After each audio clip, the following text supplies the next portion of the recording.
हमारे यहाँ पर कार्यालय की मंत्री श्रीमती प्रिया सेठी जी, साथ में हमारे पूर्व में एमएलए और वर्तमान में हमारे स्पोक्स पर्सन आर.एस. पठानिया जी और हमारे वरिष्ठ नेत्री शैलजा गुप्ता जी। अभी मैं प्रार्थना करूंगा प्रिया सेठी जी से कि वो आपके समक्ष अपनी बात रखें।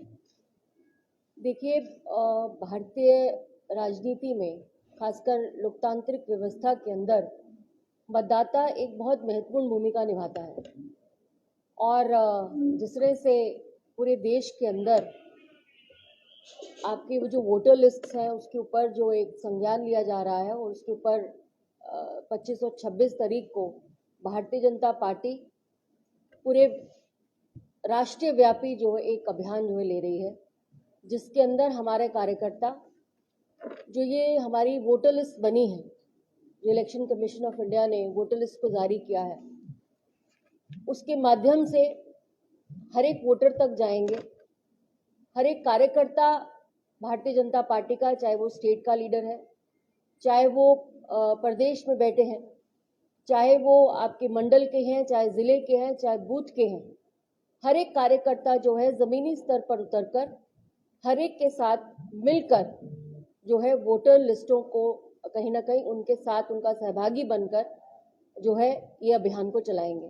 इसका मुख्य उद्देश्य यही है कि जो हमारी वोटर लिस्ट है वो सही तरीके से बनी है, नए वोटर लिस्टों को, नए वोटर्स को कैसे जोड़ना है, ये अभियान के अंदर हमारा मुख्य उद्देश्य है कि जो नया वोटर है उसको कैसे जोड़ना है, जो वहां पर वोटर नहीं रहता उसको कैसे उस मतदान की सूची में उसको अलग करना है।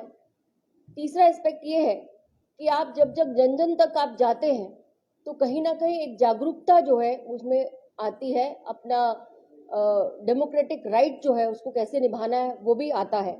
इस मतदाता के अंदर जो ये आपका अभियान रहेगा उसके अंदर प्रशासनिक अधिकारियों के साथ समन्वय बनाना, हमारे कार्यकर्ता जो है प्रशासनिक जितने भी अधिकारी हैं उनके साथ समन्वय कैसे बनता है वो बनाएंगे। और खासकर इसकी संस्थापना, मतलब इसका जो वोटर वहां है उसी का डबल वोट तो नहीं बना हुआ, कहीं उसको मुश्किल तो नहीं आ रही। अगर उसको मुश्किल आ रही है कि अपने मतदान कटवाना है या उसको ऐड करवाना है, जिस तरह से भी व्यवस्था है उसको सुचारू रूप से जो है बनाना और एक ट्रांसपेरेंसी जो इलेक्शन ऑफ कमीशन और खासकर भारतीय राजनीति में और खासकर एक लोकतांत्रिक व्यवस्था के अंदर जो रहती है उसको सुचारू रूप से आगे लेके जाना। मैं अब अनुरोध करूंगी, हमारे साथ हमारे वरिष्ठ नेता हमारे पठानिया जी हमारे साथ हैं जो इसके लीगल एस्पेक्ट्स को आपके बीच में रखेंगे। मैं अब अनुरोध करूंगी। धन्यवाद प्रिया जी।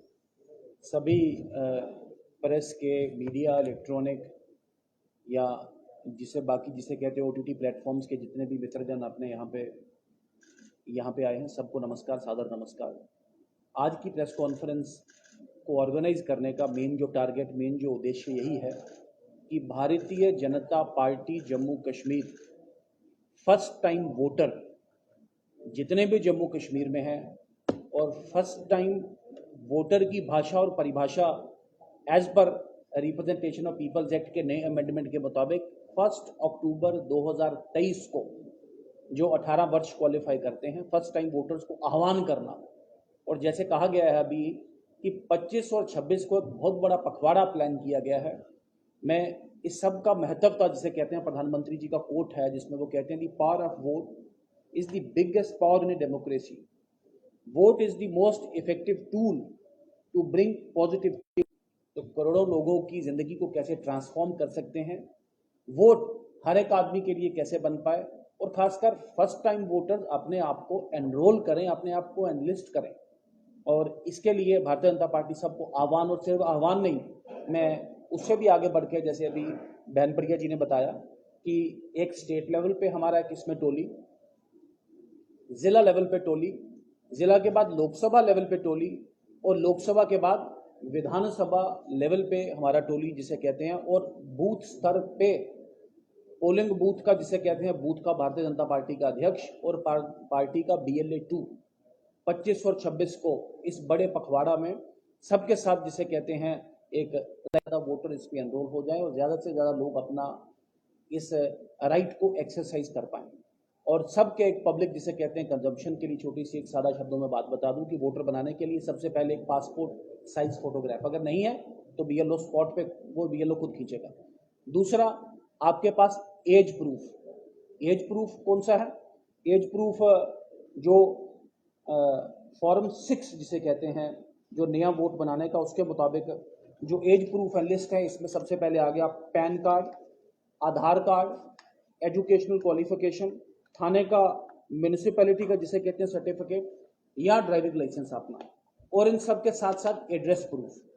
कई लोगों को वहम है कि वोट बनाने के लिए, या कई बारी इलेक्शन का स्टाफ भी हो सकता है कहीं उसकी सेंसिटाइजेशन, उसकी ट्रेनिंग प्रॉपर ना हुई हो। जो भी व्यक्ति एक जगह पे, ये बड़ा एक चर्चा का विषय, मैं बड़ी जिम्मेवारी रिस्पॉन्सिबिलिटी के साथ फिर इसको रिपीट करूंगा, एक आदमी का परमानेंट रेजिडेंस जहां भी है का मतलब है चाहे जम्मू कश्मीर में, चाहे जम्मू कश्मीर के बाहर है, चाहे देश भर में कहीं भी है, लेकिन अभी वो ऑर्डिनरीली रेजिडेंट जम्मू कश्मीर में है। उस ऑर्डिनरी रेजिडेंट को प्रूव करने के लिए 1 साल का पानी का बिल, 1 साल का इलेक्ट्रिसिटी का बिल, 1 साल का उसका गैस कनेक्शन, या पिछले 1 साल से ऑपरेटेड उसका बैंक खाता, जो उसका रेजिडेंस प्रूफ है, इसके बेस पे उसका जिसे कहते हैं वोट बनेगा। वो वोट वाली टीम इसको कोऑर्डिनेट करे। और 3 फॉर्म इसमें स्पेल आउट किए गए हैं इलेक्शन कमीशन की ओर से। फॉर्म 6, नया वोट बनाना हो फॉर्म 6, हर बीएलओ के पास ये फॉर्म अवेलेबल है। भारतीय जनता पार्टी का बूथ अध्यक्ष आप सबके क्षेत्र में ये फॉर्म उसके पास अवेलेबल है। भारतीय जनता पार्टी का BLA 2 और ये भी नोटिफाइड है, उसके पास भी ये फॉर्म अवेलेबल है। और नहीं भी फॉर्म हो तो ऑनलाइन भी ये फॉर्म जिसे कहते हैं कोई भी आदमी ले सकता है और नया वोट बनवा सकता है। फिर फॉर्म नंबर 7, जैसे प्रिया बहन जी ने भी बताया आपको कि मान लीजिए कोई लोग को डबल वोट तो नहीं आपके क्षेत्र में बनाने की कोशिश कर रहा हो, तो ऑब्जेक्शन देने के लिए फॉर्म नंबर 7, और अपने नाम में या एड्रेस में अगर आपको करेक्शन करवानी है तो फॉर्म नंबर 8। और फॉर्म नंबर 8 एक और एक नया इस बारी जो इनोवेटिव स्टेप इलेक्शन कमीशन ने उठाया कि पीपल्स विद डिसेबिलिटीज, वो लोग जो फिजिकल तौर पे फिजिकली सक्षम हैं लेकिन उनके पास कोई ऐसी सुविधा नहीं है जिस तरीके से वहां तक पहुंच पाए, तो पीपल्स विद डिसेबिलिटी का फॉर्म 8 हम लोग भरेंगे, इलेक्शन कमीशन भी भरेगा, हम भी उनको लिस्ट करवाएंगे, जिनको घर से उठाना और बूथ पर आके उनका वोट कास्ट करना और वापस उनके घर छोड़ना, ये इलेक्शन कमीशन का जिसे कहते हैं वहाँ के इलेक्शन स्टाफ का जिम्मेवारी रहेगा, रिस्पॉन्सिबिलिटी रहेगा, दायित्व रहेगा। और इसे कहते हैं हम सभी लोग, जम्मू कश्मीर का सभ्य समाज, जम्मू कश्मीर के युवा, जम्मू कश्मीर का आम आदमी और विशेषकर भारतीय जनता पार्टी के कार्यकर्ता बंधु इसमें प्रयासरत व कार्यरत रहेंगे। आप सभी मीडिया के बंधु से आज इसी आह्वान को लेके फॉर्म 6, फॉर्म 7 और फॉर्म 8 के जिसे कहते हैं अवेयरनेस को लेके, और जैसे विशेष कहा गया है कि 25 और 26 तारीख का जो मेन जो पखवाड़ा है 25 और 26 का, इस पखवाड़े में मैक्सिमम फ्राइडे और सैटरडे जो आता है इस वीक का मैक्सिमम पार्टिसिपेशन हो और एक नारा बने देश भर में और विशेषकर जम्मू कश्मीर में, no eligible voter without an eligible vote. बिना वोट का कोई भी आदमी इसमें एलिजिबल रहे नहीं। मैं खत्म कर लूँगा, मैं सवाल ले लूँगा उसमें। हर एक आदमी इसमें अपना जिसे कहते हैं वोट के लिए आपको अपने बीएलओ के पास जाना है। आप अपने बीएलओ के पास नहीं भी जाएं, मैंने कहा आप ऑनलाइन आवेदन कर सकते हैं। अगर बीएलओ कहीं से उसमें लैक ऑफ क्लैरिटी है तो आपको अपने ईआरओ हो गया इलेक्टोरल रजिस्ट्रेशन ऑफिसर, या असिस्टेंट इलेक्टोरल रजिस्ट्रेशन ऑफिसर, या डिस्ट्रिक्ट इलेक्टोरल रजिस्ट्रेशन ऑफिसर, हर डीसी को डीईआरओ की पावर है। तो ये 3 जो लोग हैं, इन 3 लोगों के साथ संपर्क करके जिसे कहते हैं आप अपना वोट बनवा सकते हैं, वोट चला सकते हैं। ये एक पब्लिक कंजम्पशन में मेन जिसे कहते हैं ये जो विषय आज का हम लाना चाहते हैं और विशेषकर सबके ध्यान में ले जाएं। सबसे पहले तो इसमें वोट तो बाद की बात है, लेकिन सबसे पहले कहते हैं कि वोट के लिए सेंसिटाइजेशन तैयारी करना और डेमोक्रेसी को मजबूत करना। मैंने प्रधानमंत्री जी का कोट भी पढ़ा अभी आप सबके सामने, तो ये हम सब की मॉरल, एथिकल, पॉलिटिकल और बल्कि सामाजिक रिस्पॉन्स, और विशेषकर युवा मोर्चा को जो विशेष दायित्व पार्टी की ओर से, क्योंकि भारतीय जनता पार्टी की राष्ट्रीय इकाई ने और राष्ट्रीय अध्यक्ष श्रीमान जेपी नड्डा जी ने वोटर चेतना महाअभियान पूरे देश भर में शुरू किया। इसी वोटर चेतना महाअभियान के तहत युवा मोर्चा को भी और पार्टी को भी जो दायित्व है, हम लोग भी उसमें यंग वोटर के साथ एक इंटरेक्शन, एक चौपाल लगा के एक तो उनको अवेयर करना, सेंसिटाइज करना, तैयार करना वोट बनवाने के लिए, और फिर नए विषयों पे उनके साथ एक डिबेट डिस्कशन के लिए, एंगेजमेंट संवाद के लिए भी भारतीय जनता पार्टी तैयारी करेगी। आप सबका बहुत बहुत शुक्रिया, बहुत बहुत आप सबका धन्यवाद। किसी का कोई विशेष इसमें क्वेरी हो तो प्लीज मैं एक सवाल पूछना चाहूंगी जी प्लीज। एक मिनट, प्रदुमन जी आप ऊपर आ जाएं प्लीज। आप प्रदुमन जी जी देखा गया है कि 2 दिन पहले डिजी लॉकर जो है एक ऐप लॉन्च किया गया है जो कि सिर्फ और सिर्फ पासपोर्ट के लिए काम आएगा। उसको बाकी के कामों के लिए कैसे यूज कर सकते हैं और कब इस तरह की कोई स्कीम बाकी के डॉक्यूमेंट बनाने के लिए यूज होगी, आप इस बारे में बताएंगे?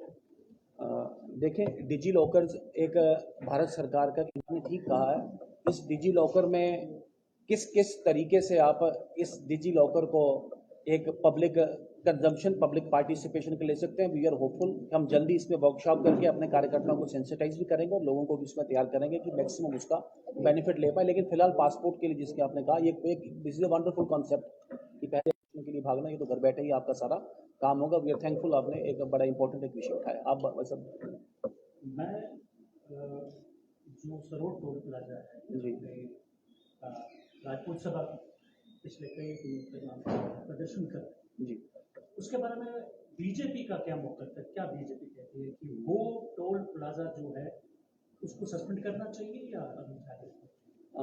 आप सबके ध्यान में रहे, ये तो this is a part of एक जिसे कहते हैं हिस्ट्री एंड रिकॉर्ड।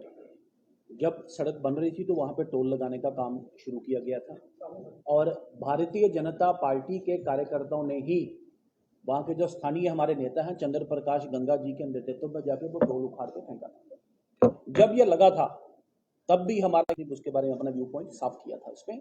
अब क्योंकि रोड की स्थिति ठीक नहीं है, आपने देखा होगा पिछले दिनों हमारे पार्टी के महामंत्री श्रीमान देवेंद्र मनियाल जी, सुजीत सलाती जी, उन्होंने भी कहा कि इसको फिलहाल डेफर किया जाना चाहिए। पार्टी ने अपना स्टैंड वहाँ पे बिल्कुल क्लियर किया है उसमें, इररिस्पेक्टिव ऑफ उसमें लीगल फॉर्मेलिटीज़ क्या है, नेशनल हाईवे अथॉरिटी का रिस्पांस कैसा है। और जैसा कल बताया गया है कि शायद गवर्नर महोदय ने भी शायद NHA के साथ को बात की है उसमें, लेकिन हमारा स्टैंड क्लियर है। हमने पहले भी इसको अपोज किया था, उसके बाद जब पता कहना कि फिलहाल डेफर किया जाना चाहिए।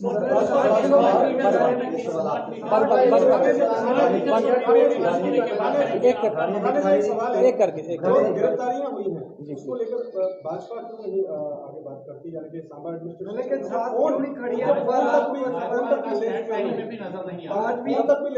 पूरा बंद है, बीजेपी चुप है, क्या कहेंगे? देखिए, ऐसा नहीं है। मैंने टोल प्लाजा पे अपना स्टैंड जिसे कहते हैं बिल्कुल डिफाइन किया है। और अगर एक डेमोक्रेटिक जिसे कहते हैं जमहूरी प्रदर्शन करते हुए अगर फोर्स का इस्तेमाल किसी लोकल एडमिनिस्ट्रेशन ने या लोकल पुलिस ने किया है तो हम पुलिस के साथ, सरकार के साथ नहीं, हम लोगों के साथ खड़े हैं। 8 किलोमीटर के दायरे में आना चाहिए, ये तो 3 जगह पे